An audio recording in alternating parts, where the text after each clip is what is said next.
과거와 현재를 비교할 때 가장 인식이 달라진 개념 중에 하나는 순종인 것 같습니다. 우리 부모님과 조부모님, 할머니, 할아버지 세대는 그야말로 순종의 세대였죠. 항상 목사님 말씀에 순종해야 한다.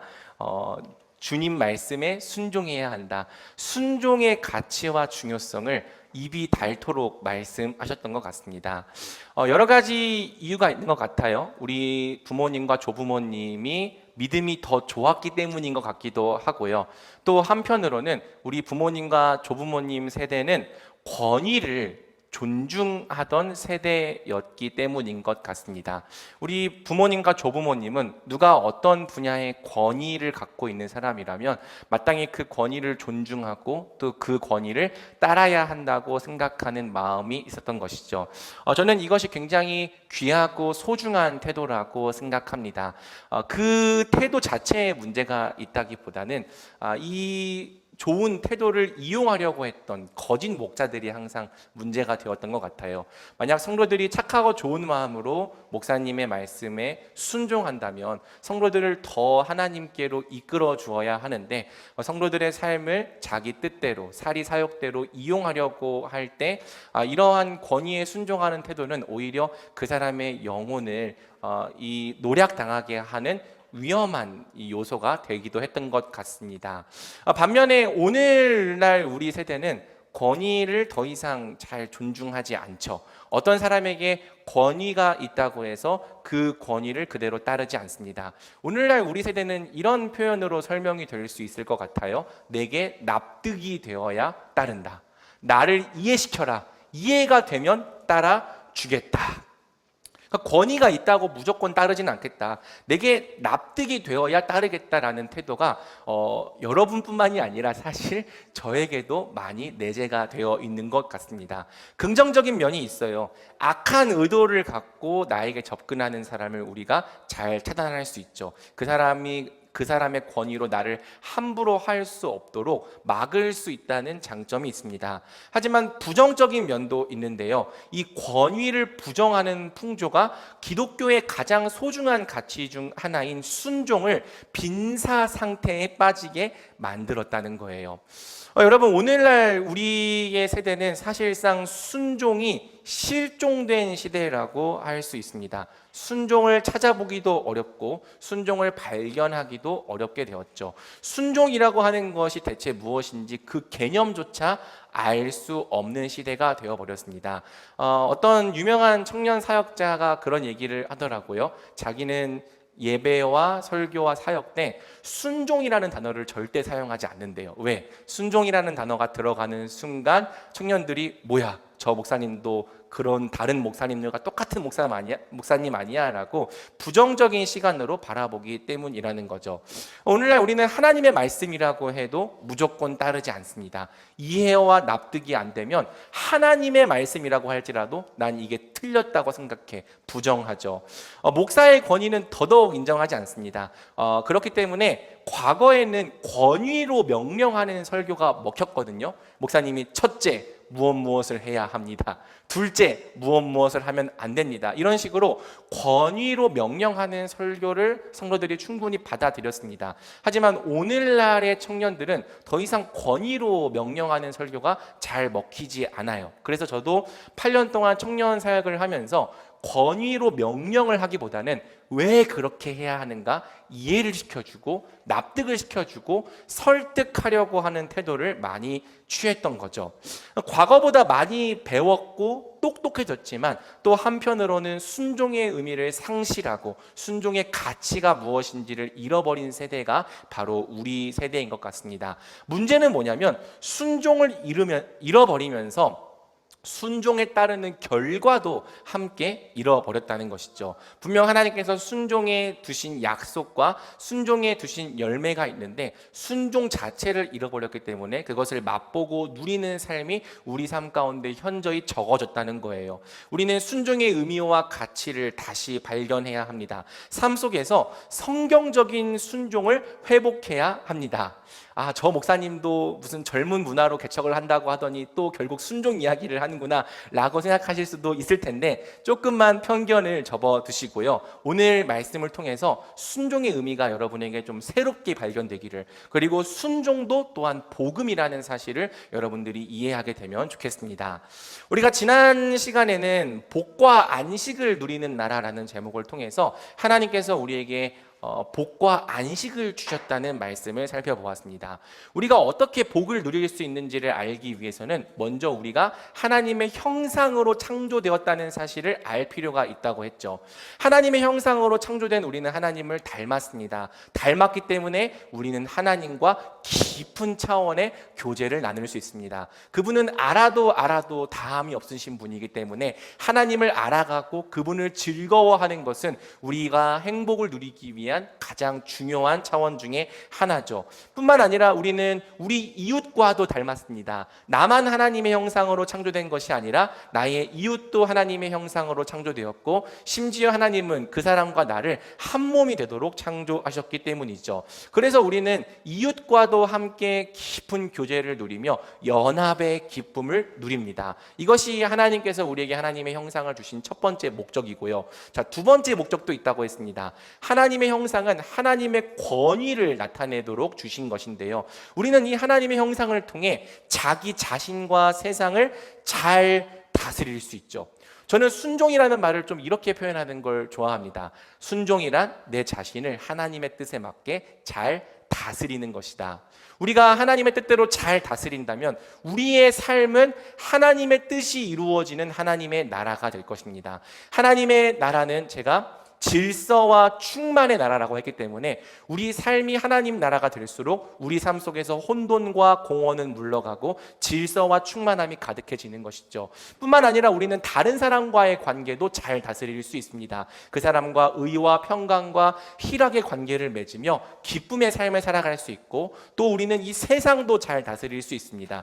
우리에게 맡겨진 곳이 어디든지 그곳에서 잘 다스리는 이 통치를 발휘하는 것을 통해 우리는 내가 속한 모든 곳에 하나님의 나라가 임하게 할 수 있는 아주 존귀한 능력과 형상을 부여받은 존재인 것이죠.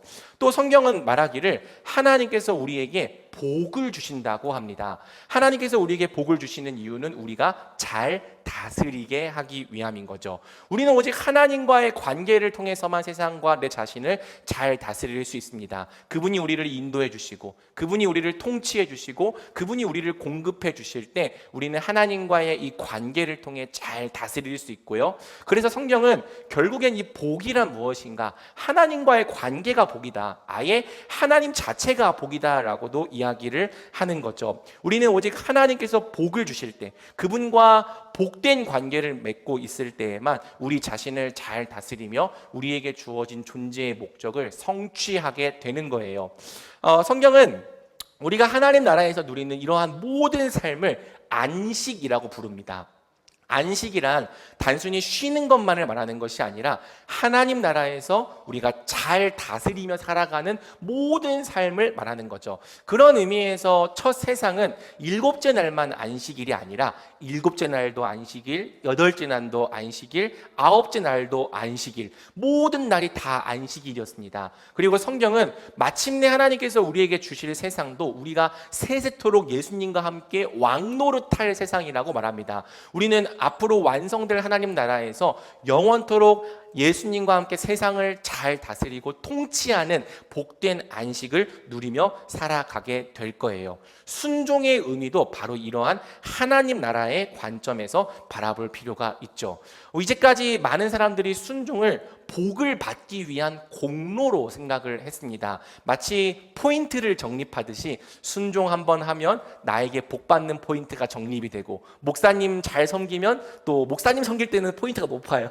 그래서 포인트가 많이 적립이 되고, 그래서 어느 정도 포인트가 쌓이면 그것에 따른 결과로서 하나님이 우리에게 복을 주신다라고 생각을 해왔던 것이죠. 저는 이것이 상승 종교라고 말했고 복음이 아니라고 말했습니다. 하지만 그럼에도 불구하고 순종은 순종은 우리가 하나님 나라에서 복을 누리며 살아가는데 절대적으로 중요하고 꼭 필요합니다. 왜 그런가? 순종이란 무엇인가? 우리는 왜 순종해야 하며 순종의 결과는 무엇인가? 함께 오늘 내용을 통해 살펴보도록 하겠습니다. 자, 교재 22쪽의 내용으로 한번 시작을 해 보겠습니다. 자, 오늘 본문은 하나님께서 아름답고 풍성한 에덴 동산 중앙에 생명나무와 선악을 알게 하는 나무를 두셨다는 언급으로 시작이 됩니다. 우리 9절을 함께 읽어보겠습니다. 시작.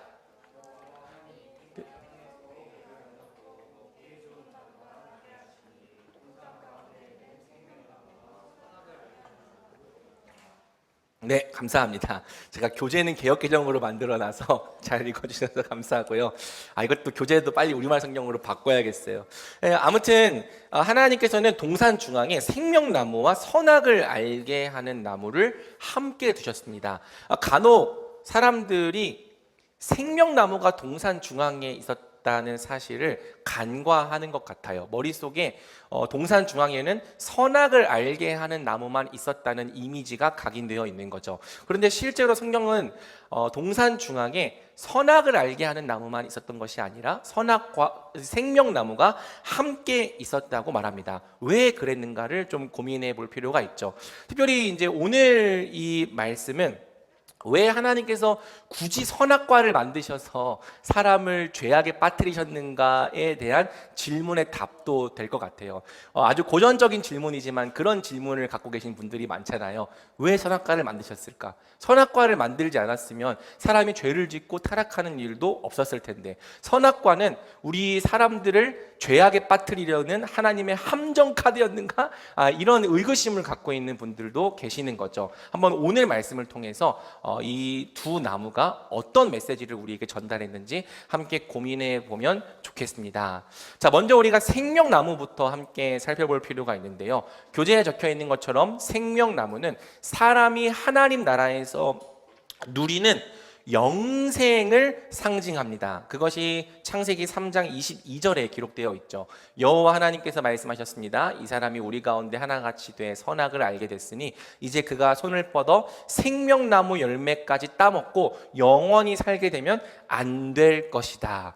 창세기 3장은 이 생명나무가 사람이 누릴 영생과 관련이 되어 있다고 이야기를 합니다. 그리고 원래대로라면 사람은 영생을 누리며 살아야 했던 존재라는 사실도 암시하고 있죠. 그런데 많은 사람들이 의외로 영생이 무엇인지를 잘 알지 못합니다. 영생을 그저 영원히 길게 사는 생명이라고 이해하는 사람들이 많은 거죠. 마치 진시황이 영원히 죽지 않고 불로 불사하며 살려고 했던 것처럼 그런 것을 영생이라고 생각하는 사람들이 많다는 거예요. 나탈리 베비트라고 하는 작가가 쓴 트리켑의 샘물이라는 책이 있습니다. 좀 동화와 같은 책인데 혹시 읽어보신 분들이 계실지 모르겠어요. 이 나탈리 베비트가 쓴 트리켑의 샘물은 영생이 좋지 않은 것이다 라고 하는 주제를 갖고 있어요. 이 책에 등장하는 터크 가족이 우연히 숲속에 있는 트리켑의 샘물을 마시게 됩니다. 그 샘물을 마시면 늙지도 않고 죽지도 않게 되죠.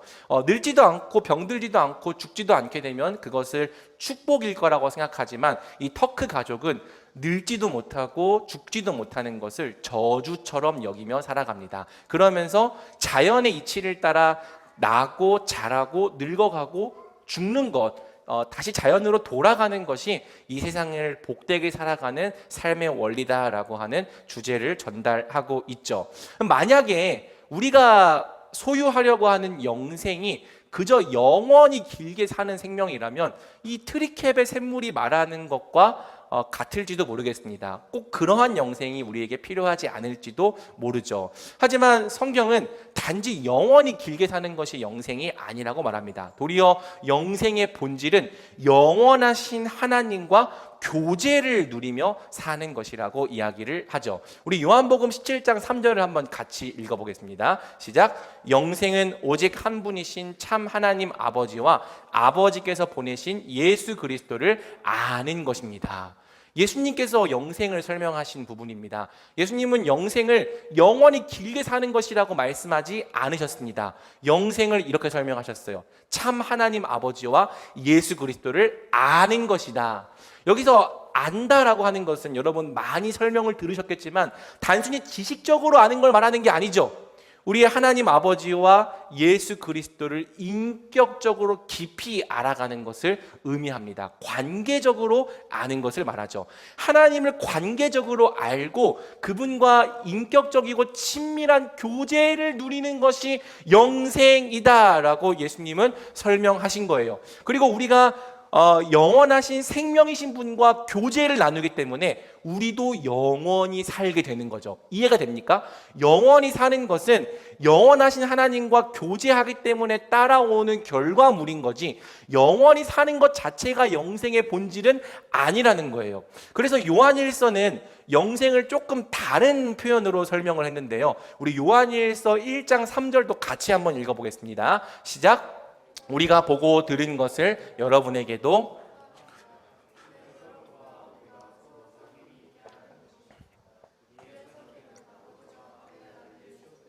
함께하는 사귐입니다.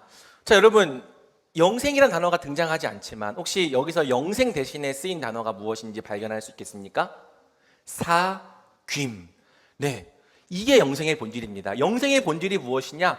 아버지와 그의 아들 예수 그리스도와 함께하는 사귐이다.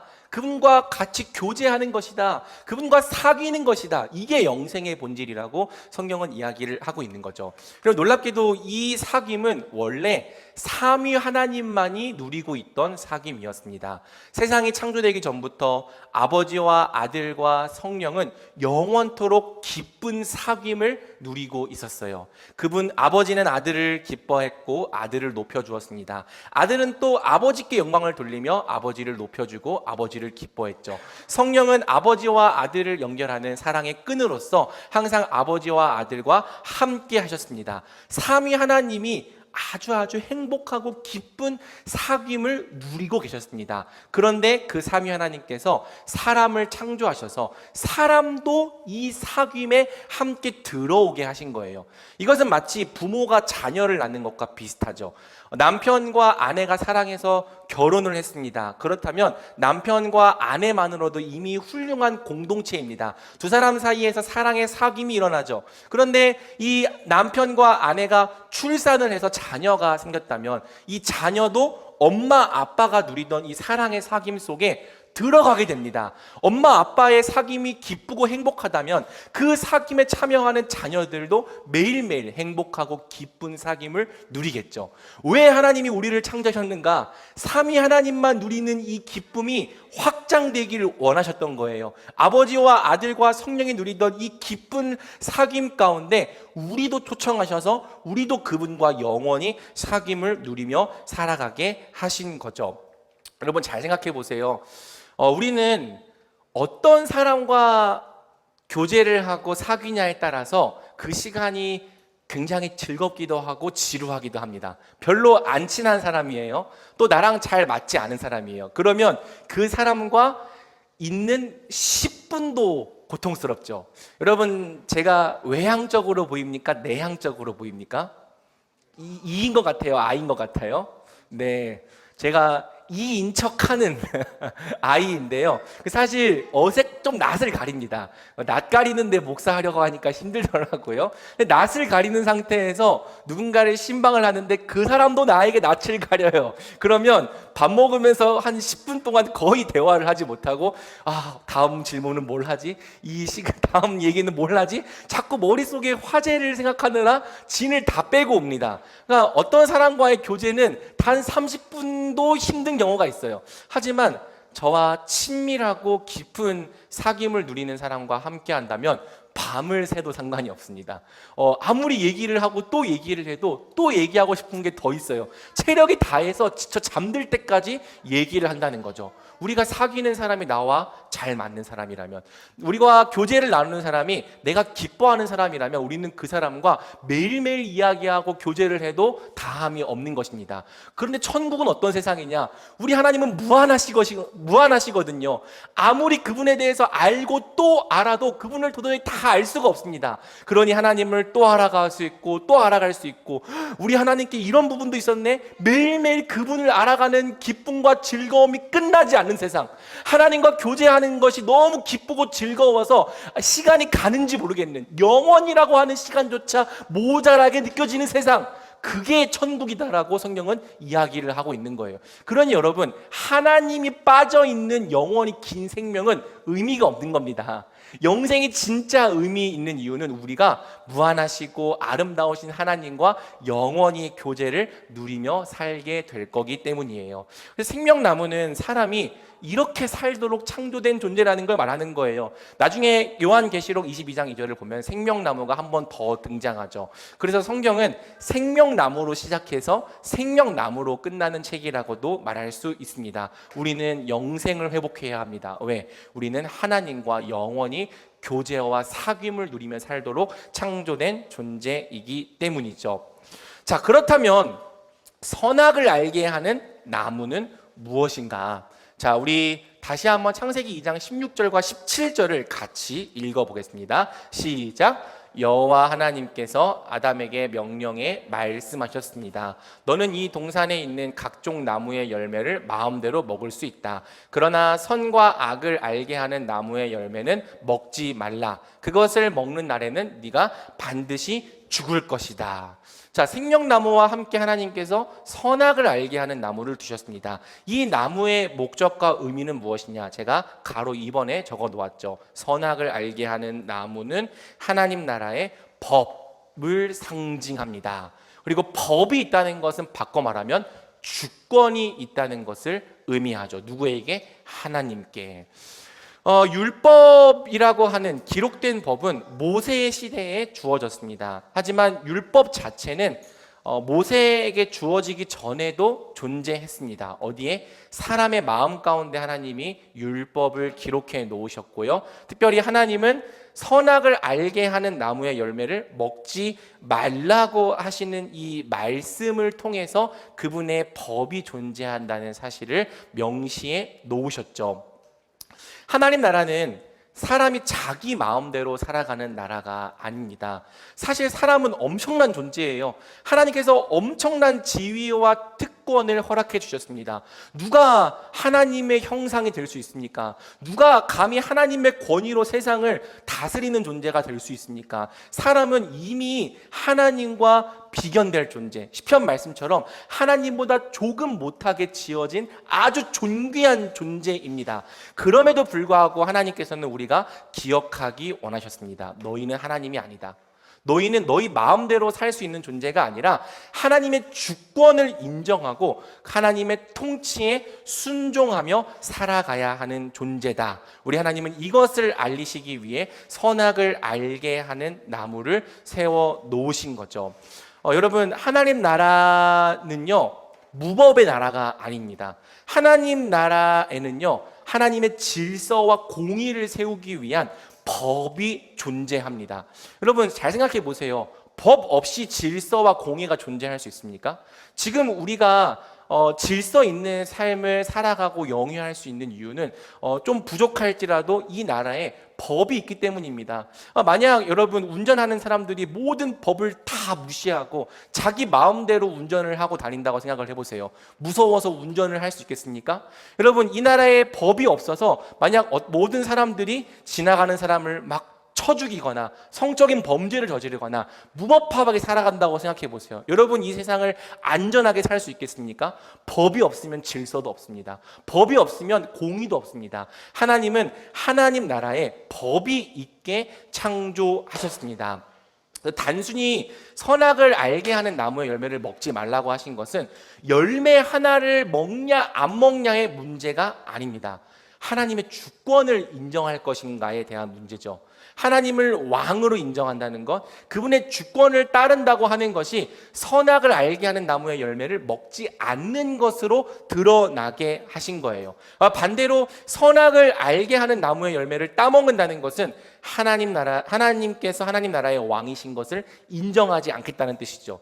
하나님의 주권을 부정하고 명백히 반역하겠다는 뜻입니다. 단순히 열매 하나 따먹었다고 해서 죽음이라고 하는 형벌을 내리시는 것이 아니라 그 죄질이 너무나도 명백한 반역이기 때문에, 하나님의 주권을 부정하는 일이기 때문에 하나님은 그것에 대한 형벌을 사망으로 정해 놓으신 거죠. 하나님의 나라는 하나님의 왕되심을 부정하고 반역하는 자들이 살아갈 수 없는 나라인 거예요. 사랑하는 여러분, 법은 비록 금지 명령의 형태로 되어 있는 경우가 많지만 본질적인 목적은 억압이 아닙니다. 법을 보세요. 십계명을 봤을 때 살인하지 말라, 간음하지 말라, 도둑질하지 말라, 거짓 증언하지 말라, 금지 형태로 되어 있어서 뭐 자꾸 하지 말라는 게 많아라는 생각이 들게도 만듭니다. 자꾸 이 법이 나를 제한하고 억압하고 또 강요하는 것처럼 느껴지게도 만들죠. 하지만 법의 본질적인 목적은 억압과 제한이 아니라 도리어 자유의 선, 가이드라인을 그어주는 거예요. 여러분, 물놀이를 한다고 생각을 해보세요. 제가 그저께 이제 주문진의 그 성경 연구와 묵상 강의를 갔다가 이제 강원도까지 갔다가 그냥 돌아오기가 아쉬워서 애들을 데리고 바다에서 물놀이를 시켜주었습니다. 그런데 보면은 바다에서 하지 말라고 하는 것들이 많죠. 일단 먼저는 바다에다가 뭘 띄워놨습니다. 이 뭐라고 부르죠? 부표? 네, 그걸 띄워놓고 선을 그어서 여기를 넘어가지 못하게 만든단 말이에요. 그리고 또 위험한 행동을 할 경우에는 이제 수상안전요원이 삑 하면서 하지 마세요라고 못하게 한단 말이죠. 이것도 어떤 종류의 법이라고 할 수 있겠죠. 근데 이 법이 물놀이 하는 사람들을 억압하고 제한하고 또 강요하기 위해서 있는 겁니까? 아니잖아요. 만약 우리가 그 부표와 선을 넘어서까지 간다면은 우리는 생명의 위협을 당할 수 있죠. 너무 깊은 곳에 빠져 죽게 될지도 모릅니다. 하지 말라고 하는 일들을 우리가 멈추지 않고 계속하다 보면 우리는 오히려 그것에 대한 대가를 치르게 될 것입니다. 법이 왜 존재하는가? 우리가 안전하게 자유를 누리게 하기 위해서. 법이 있어야 자유가 있는 거예요. 그래서 우리 많은 사람들이 법을 깨트리고 법을 넘어가야 자유가 있다고 생각을 하지만 사실 자유라고 하는 것은 하나님께서 정해주신 그 법의 테두리 안에서 살아갈 때에만 마음껏 누릴 수 있는 것이죠. 선이 없는 자유는 더 이상 자유가 아니라 방종인 거고요. 방종의 결과는 파멸인 것입니다. 하나님은 우리가 자유를 누리게 하기 위해서 법을 주셨습니다. 자, 그럼에도 불구하고 법은 하나님의 공의를 세우기 위해 범법한 자들에게 형벌을 부과합니다. 우리 주님은 하나님의 법을 어긴 자들에게 어떤 형벌을 정해 두셨죠? 반드시 죽을 것이다. 가끔 이렇게 생각하는 사람들이 있어요. 왜 사랑한다면서 하나님이 처벌하시는가? 정말 인간을 사랑하신다면 어떤 죄를 짓든지 처벌하지 말아야지. 근데 여러분, 그게 진짜 사랑인가요? 우리 하나님은 왕이시면서 또 이 세상을 공의롭게 다스려야 되는 판사십니다. 그런데 판사가 이렇게 행동을 하는 거예요. 얘는 내 아들이니까 유죄 판결을 내릴 수 없어. 얘가 가서 사람도 죽이고 물건도 훔치고 수많은 강도짓을 했는데 이 아들은 내 아이 사랑하는 아들이니까 난 처벌하지 않을 거야. 만약 여러분이 이런 판결을 보게 된다면 제자리에 가만히 앉아 있을 수 있겠습니까? 오히려 이게 나라냐 하면서 피켓을 들고 똑바로 처벌하라라고 외치지 않겠습니까? 마찬가지예요. 하나님의 공의가 정말 공의답게 존재하려면 하나님의 공의가 시행이 될 필요가 있습니다. 지난주랑 같은 시간에 또 올렸는데 감사합니다. 항상 이 시간에 뭐가 맞춰져 있나 봐. 그래서 아무튼 그 처벌을 통해서 제가 한번 끊기면 순간 뭐 정신을 잃어가지고 다시 가지고 올게요. 어쨌든 한번, 자, 어디까지 했죠? 자, 처벌이 필요하다. 처벌을 통해서 이제 하나님의 공의가 시행된다는 것을 우리는 기억할 필요가 있습니다. 그리고 왜 사망인가? 그것은 우리가 범죄한 것의 정당한 결과라고도 할 수 있는데요.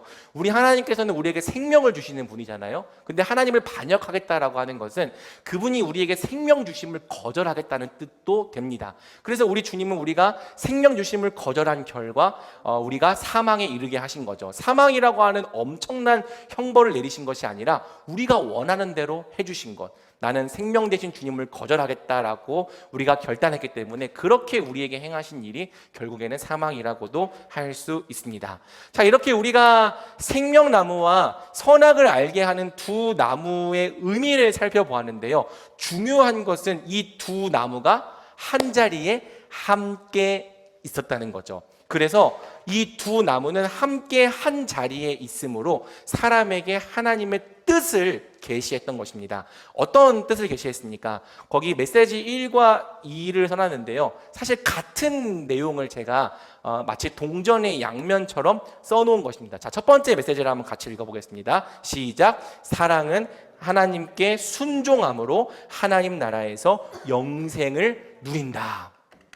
우리 하나님은 알려주신 거예요. 너희가 어떻게 영원히 살 수 있는 줄 알아? 너희가 어떻게 나와 함께 영원히 교제를 누리며 살 수 있는 줄 알아?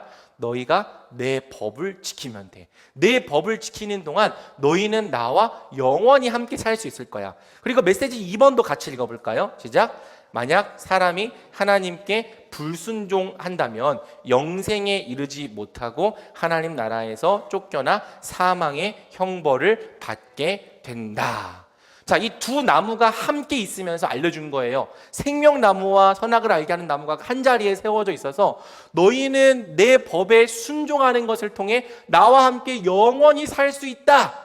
반대로 너희가 만약 나의 주권과 나의 법을 거절한다면 너희는 생명을 누릴 수 없고 반드시 죽게 될 것이다. 이 두 나무가 함께 하나의 메시지를 전하고 있었던 것이죠. 여러분, 우리 하나님께서 진짜 원하시는 길은 무엇일까요? 우리가 과연 선악과를 따먹고 사망에 이르기를 원하셨을까요? 그럴 리가 없죠. 우리 하나님은 두 나무를 보면서 사람이 항상 하나님의 뜻을 묵상하고 생각하길 원했습니다. 아, 나는 하나님을 닮았고 하나님처럼 다스릴 수 있는 권위를 부여받았지만 하나님은 아니야.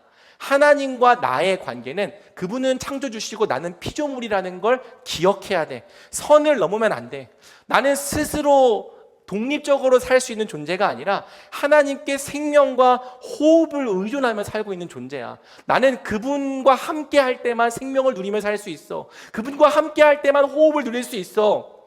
하나님의 복주심과 통치 질서를 따를 때에만 복을 누릴 수 있는 존재야. 이것을 늘 기억하기를 원했던 거죠.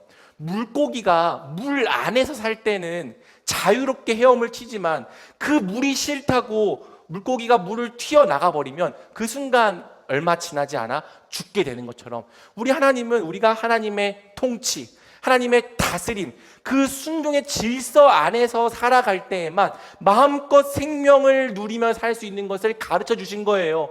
반대로 그 하나님의 질서와 다스림과 복주심을 떠나서 그 물을 벗어나 버린다면 우리는 반드시 죽게 될 수밖에 없다는 사실을 가르쳐 주신 거죠. 왜? 우리가 생명을 선택하기를 원하셨기 때문에. 우리가 하나님의 주권을 겸손히 인정하고 그 법에 순종하며 살아갈 때 영원히 하나님과 함께 살 수 있다는 사실을 알려주시기 원했기 때문에. 그러니까 이 두 나무는 하나님과 깨지지 않고 영원히 사귀며 살아가는 길이라고 할 수 있는 거죠. 동산 중앙에 이 생명나무와 선악을 알게 하는 나무를 두신 것은 협박이나 함정 카드가 아니라 하나님과 함께 영원히 사는 법을 가르쳐 주신 것입니다. 만약에 여러분 오히려 알려주지 않으셨다면 그게 더 우리에게 어려운 일이었을 거예요. 여러분들은 어떤지 모르겠는데 저는 좀 사람들과 관계를 맺을 때 속을 터놓고 진실하게 관계를 맺는 편입니다.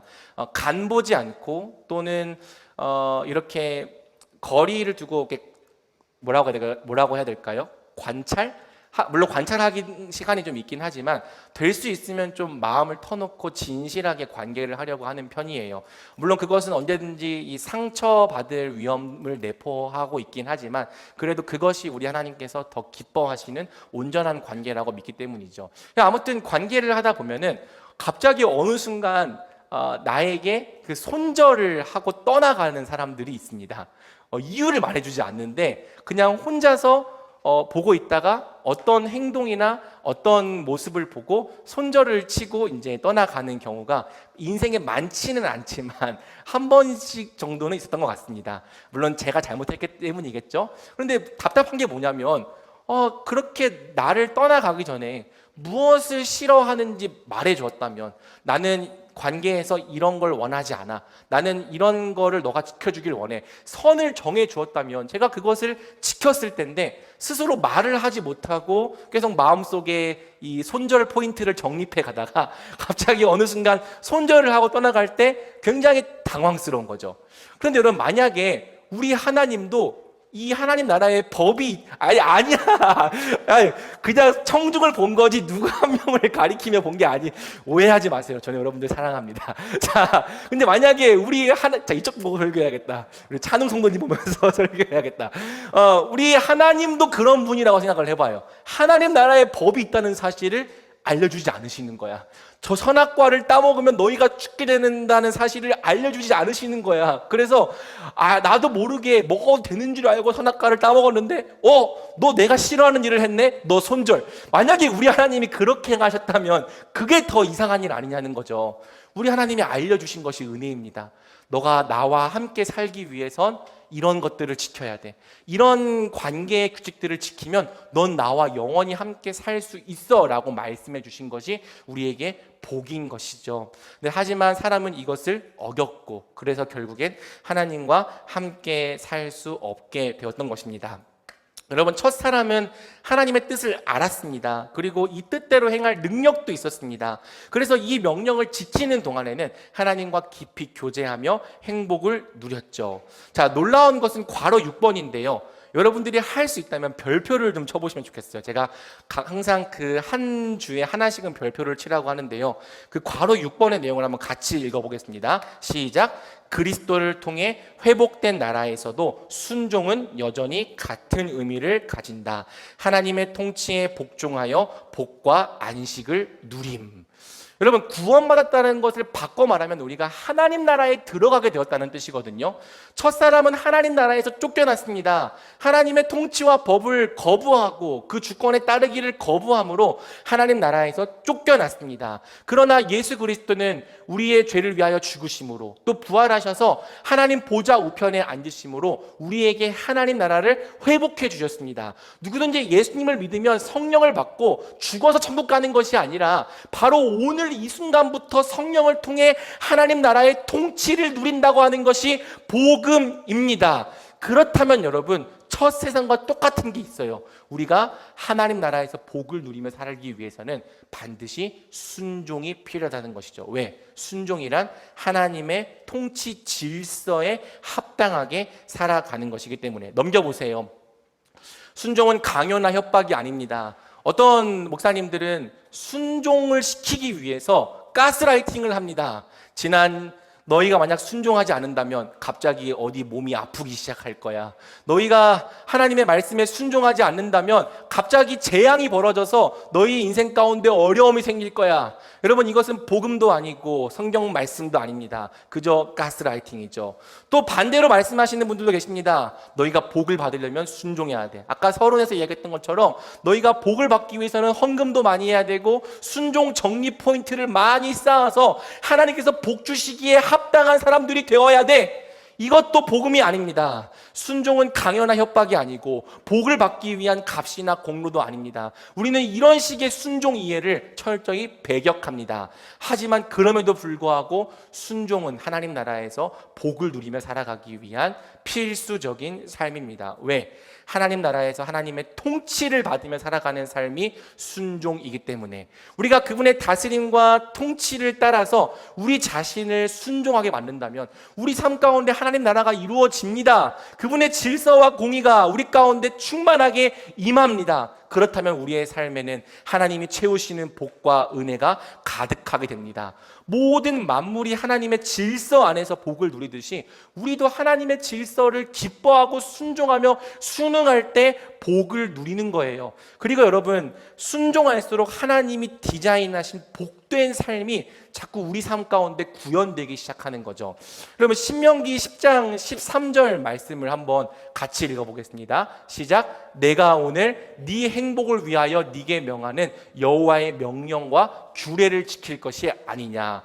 여러분, 하나님 말씀이 무엇을 위해 우리에게 주신 거래요? 하나님의 행복? 아닙니다. 우리의 행복입니다. 사람이 어떻게 살아야 서로 복을 누리고 안식을 누리며 살 수 있는지를 우리 하나님이 가장 잘 알고 계십니다.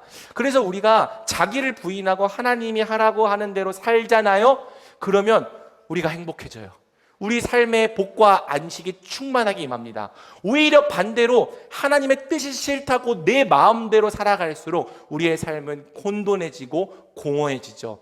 잘 생각해 보십시오. 여러분, 살인하지 말라고 하셨습니다. 살인하지 말라고 하는 것은 단순히 사람을 죽이지 않는 걸 넘어서 우리 옆에 있는 사람들의 생명을 소중하게 여기고 그들을 돌보라는 뜻입니다. 그럼 여러분, 옆에 있는 사람들을 소중하게 여기고 돌보며 살아가는 삶이 우리를 행복하게 하겠습니까? 아니면 옆에 있는 사람이 죽든지 말든지 상관하지 않고 무관하게 여기고 철저히 냉대하고 냉정하게 대하는 것이 우리 삶을 행복하게 하겠습니까?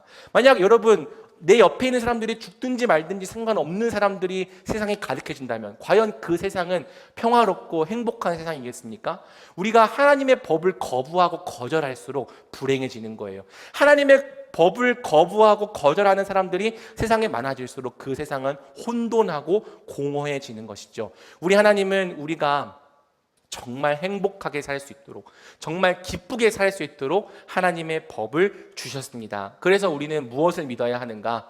순종이 우리에게 가장 좋은 것이라는 걸 믿어야 돼요. 아까 용찬 형제님 말씀하신 것처럼 처음에는 순종하는 것에 거부감이 느껴졌더라도 결국엔 순종하다 보면 이것이 진짜 옳은 길이었다는 걸 우리가 알게 되잖아요. 순종이 우리에게 가장 좋은 것이다, 가장 복된 길임을 항상 믿어야 합니다. 그럴 때 우리는 조금 더 빨리 순종할 수 있지 않을까요? 목사 말에 순종하라는 게 아니에요. 우리 하나님의 말씀이 정말 우리의 삶을 복되게 하고 안식을 주게 할 것을 믿고 그 말씀에 더더욱 빨리 기쁘게 온전히 순종하는 자들이 되라는 거죠. 그렇게 할 때 우리는 예수 그리스도의 통치 질서 안에서 날마다 복을 충만하게 누리며 살아가게 될 것입니다. 순종의 본질을 알면 순종을 기뻐할 수 있습니다. 또 도리어 순종하지 않을 때 우리 삶은 불행하죠. 지금까지 여러분들은 순종에 대해서 어떤 이미지를 갖고 계셨습니까? 순종이 부담스럽게 느껴졌다면, 순종에 대하여 반감이 느껴졌다면, 또는 순종이 곧 복을 받는 근거와 공로라고 생각해서 늘 순종에 대한 부담을 갖고 있었다면 그 모든 오해를 내려놓으시기 바랍니다. 그리고 순종이 바로 우리 주님의 다스림과 선하신 통치 안에서 복을 누리며 살아가는 길인 것을 믿고 매일매일 기쁘게 순종하는 여러분들이 되기를 주님의 이름으로 축복합니다.